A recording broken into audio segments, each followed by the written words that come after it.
નમસ્કાર. જયેશ રાદડિયાએ કર્યો હોબાળો.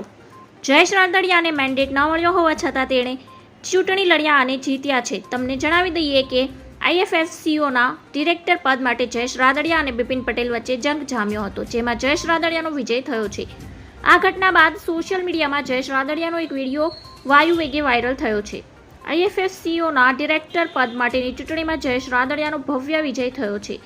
જયેશ રાદડિયાની આઈએફએફસીઓના નવા ડિરેક્ટર તરીકે હવે સત્તાવાર વરણી કરવામાં આવી છે. ભાજપના મેન્ડેટ છતાં બિપિન પટેલની હાર થતાં ગુજરાતના સહકારી રાજકારણમાં ખળભળાટ મચી ગયો છે. જયેશ રાદડિયાએ સભામાં લેવા પટેલ સમાજને ઠપકો આપતા જણાવ્યું હતું કે સમાજના નામે રાજકારણ રહેવા દેજો. સમાજની વાત આવી ત્યારે મેં રાજકારણ એક બાજુ રાખ્યું છે.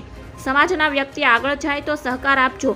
સમાજના આગેવાનને પાડી ન દે તે લેવા પટેલ સમાજ ના કહેવાય. સરદાર પટેલ બાદ બીજો સરદાર સમાજને મળ્યો નથી, એક કમનસીબી છે. જેમાં રાદડિયા એક સભામાં હુંકાર સાથે એક નિવેદન આપીને ખળભળાટ મચાવી દીધો છે. રાદડિયાએ સભામાં આઈએફએફસીઓને પોતાનું બાપાનું ખેતર ગણાવ્યું હતું. અમારો વિસ્તાર હોય કે ના હોય, જામકંડોળાના દરવાજા ખુલ્લા છે. ધન્યવાદ. જય હિન્દ.